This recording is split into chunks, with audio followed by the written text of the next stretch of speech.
Dear students, as you are all aware of the various topics that you have in your writing skill of your class 10 syllabus, I hope you all know that dialogue writing is one amongst them.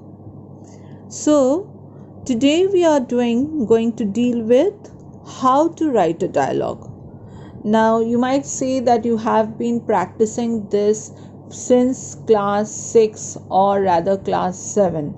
But as you know, girls, that what you have written or the way you have dealt it in class 6, it won't go well in class 10 because the standard of writing a dialogue should raise to that of class 10, isn't it? The vocabulary you are using there or the lines, mature lines you are using there should rather be very apt for class 10. It's a very easy one. You all know that writing a dialogue is not at all hard, but you have to be very careful of certain things while you are writing a dialogue. So today we will be dealing with this topic of how to write a dialogue and in detail, as it is very easy to handle and you can score good marks over here. Now, before we know how to write a dialogue, isn't it essential or very important to know what is a dialogue? Isn't it? That when do we say or how can we describe a dialogue? Sorry, girls. Now, the term dialogue means, if you break it up, di means two, isn't it? We always refer by, die means two, and log means to speak. Okay, so if you just break the word dialogue, that means two people will be speaking or two people will be conversing with each other. So technically we might say that dialogue is a written or spoken conversational exchange between two or more people, and it is also a literary and theatrical form that depicts such an exchange. So when two people are conversing between each other, then you might say that it is a dialogue. Got it? I repeat it once again. Listen to the words very carefully. Dialogue is a written or spoken conversational exchange between two or more people, and a literary and theatrical form that depicts such an exchange. Okay, for example, suppose someone says that, "Are we there yet?" asked Mikey. So that is a dialogue. You can understand that someone is asking to Mikey. So someone is conversing with Mikey that, have they reached the point yet?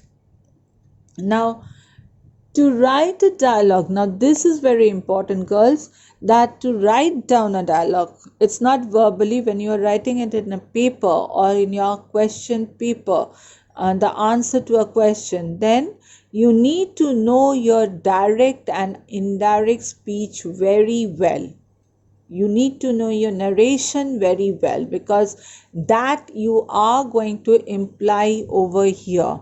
The second thing is that you need to have a very well grasp of your punctuation marks.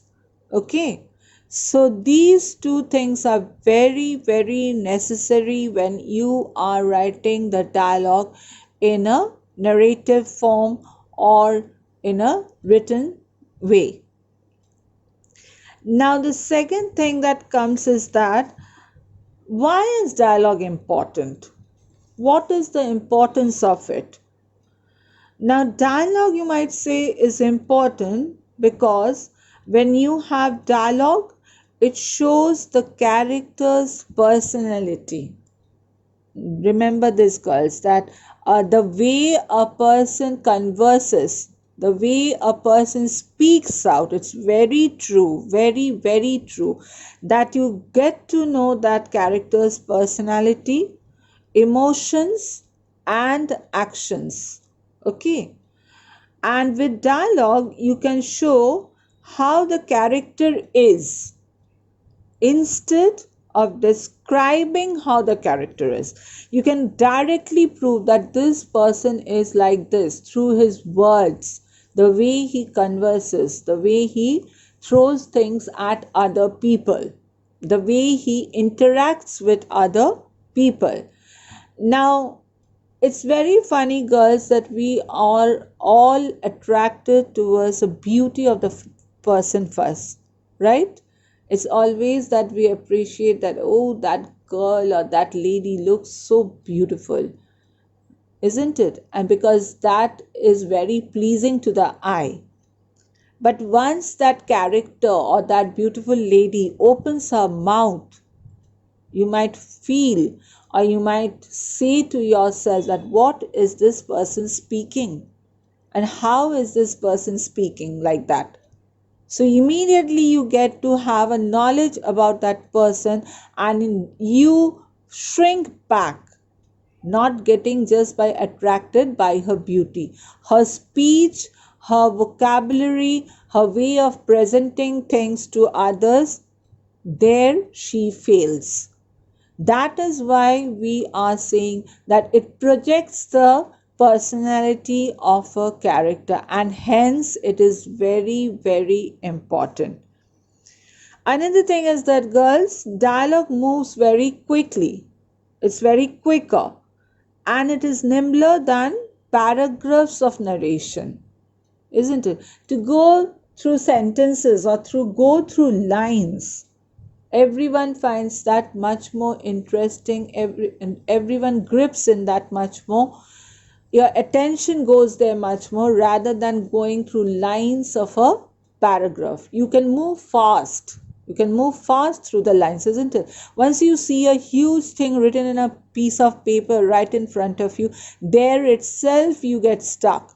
Oh, I have to just go through this huge one. Isn't that very boring? Every word of that paragraph becomes very boring then. But if you see it in a dialogue form, the same thing is written in a dialogue form between 2 or 3 characters, with punctuation marks over there, with direct and indirect speeches over there, immediately it catches your attraction. Immediately you find it interesting to go through what the two characters are saying to each other. And the third thing is that characters' voices gain immediacy. We meet characters through their own voices, because each and every particular character speak out their wishes, their desires, their whatever is going through their mind. So their voices gain immediacy. So this is the 3 very important things of why a dialogue is important. Now, in classes, when you are writing a story writing, girls, we have often told you all that please do write dialogues in the story, isn't it? Because that makes it very interesting, that what are the two characters speaking to each other, or what are the 3 characters or a number of characters in the play speaking to each other. It enlivens it right at that very moment and takes the reader deep into it, further into it. So you can imagine the play going on right in before your eyes.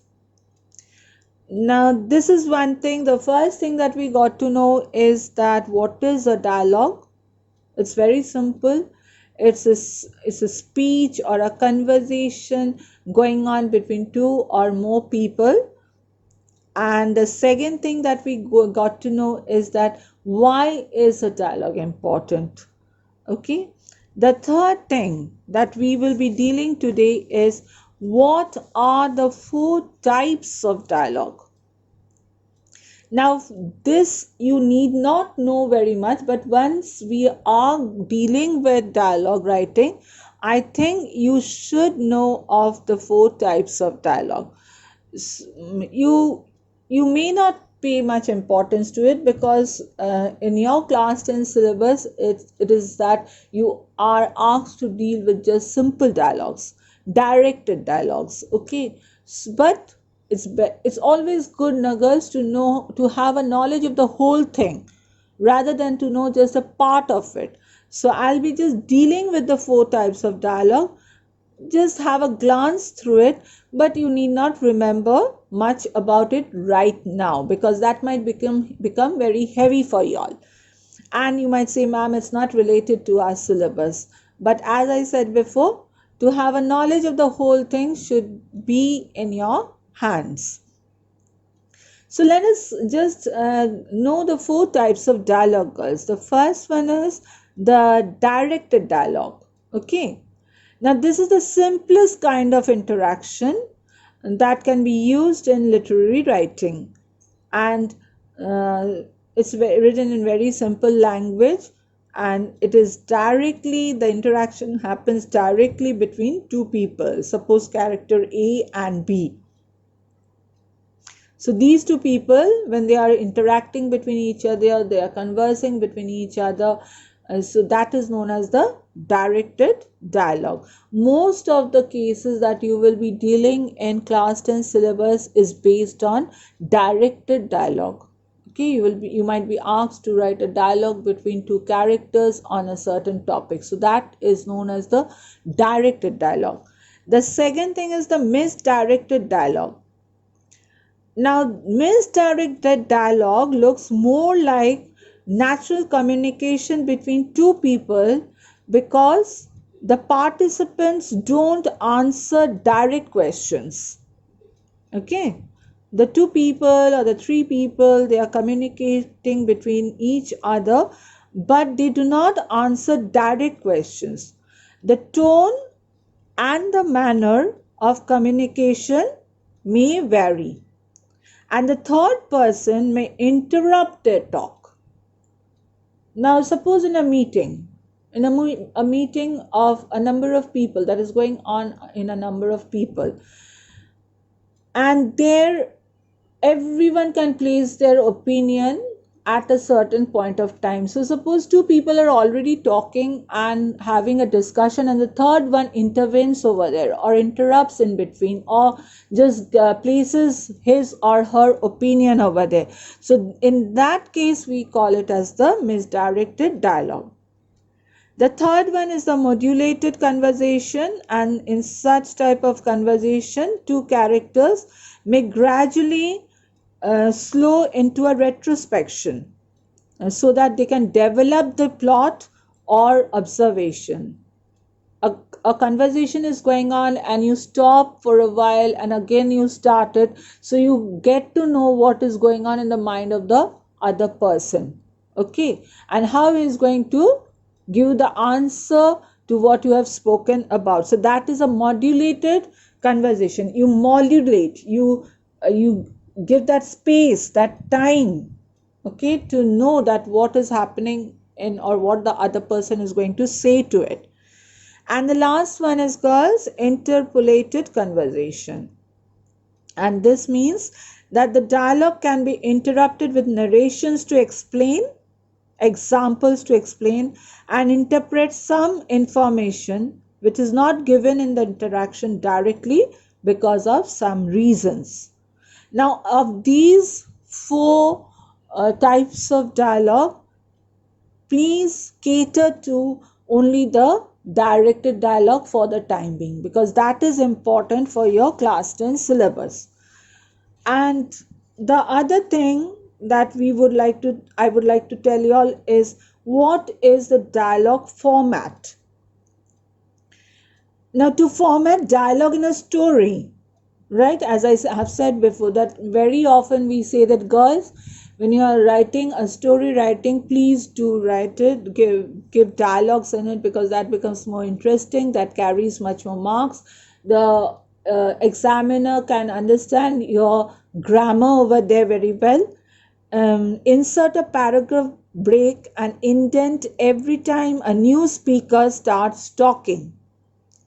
Then put what they are saying inside a set of double quotation marks. That is why I said in the very beginning that your narration should be at your hands. You should really know that very well, because whenever you are quoting someone, what do you need to do, girls? You need to write it within quotation, isn't it? Okay, so we have dealt quite a lot till here, and now I am going to say about the characteristics of a dialogue. The first thing is that the language must be very colloquial, nor bookish, nor literary. Literary, you can just write it in very simple English language. Number two, the speech of the person should reflect their personality. And number three, the content of the speech must be expressed in an easy and natural way and in a logical order. Okay, logical order. Now, suppose in the very beginning you write to someone, "Hi, hello, how are you?" And if you write in the second sentence that the other person is replying, "I'm going there." So, is there a connection between the two sentences? No. So, you have to go step by step in a very logical order so that the whole dialogue reads like a real conversation. Now, how to proceed with a dialogue? Number one is all the aspects relating to the subject matter should be carefully thought out. That is very important, girls, that what are you asked to write in a dialogue? The right word should be given to the mouth of the right person. It can be between two friends, it can be between a teacher and a student, it can be between a bookseller and a customer, a doctor and a patient. So there are various characters over there. Now, whatever you are writing between two friends, you cannot just place it between a teacher and a student or between a doctor and a patient. It will vary, isn't it? So be careful about that. Number two, distribute the conversation proportionately among the characters according to their importance. Number three, each person's share of conversation should be short and brisk. Do not write extended lines, girls. That becomes very boring. It should not look like a lecture. Okay. Short, brisk, and brief statements. No one should monopolize the talk. Number four, the variety is one of its characteristics. It can be achieved by introducing a occasional explanation, questions, counter questions, interruptions in the middle of a speech. Make it interesting. Make it interesting. It's not always, it should not always be with questions only. It can be statements over there. There can be counter questions over there so that you can relate to it. You feel interested to go through it. Number five is that you should have the very basic structure, knowledge of the very basic structure of question sentences and statement sentences. I said that before. Your punctuation marks, your narration, your knowledge about question statements and the statements itself should be very clear.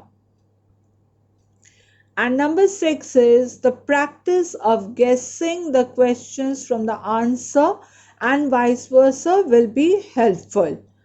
So what you will be writing in the very second line should be connected to the first line should automatically come in your mind. There should be a flow in the writing. Got it? That every line should be connected to the previous line, and you can understand that it is interrelated. It is going in layers, right, girls? It is not that all of a sudden you just throw out one line over there. No, that will go very wrong over there. So these are the various things that you should know how to write a dialogue, how to proceed with a dialogue. Now, I will be giving you certain examples over here of complete dialogues that how can you write through it. If you can go through these various kinds of dialogues, I think it will be of great help that how can you really write dialogues between a receptionist um, and a person at a hotel, or a shopkeeper as a customer and a customer. If you go through these examples, you might find it very easy to tackle when a topic is given to you, sorry.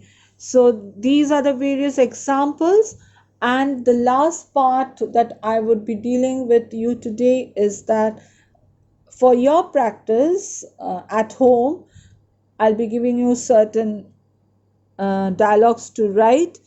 Please do practice at home, girls, because it's very necessary that unless and until you go through it very well, you write it down on your own, you won't be able to tackle it in the examination hall.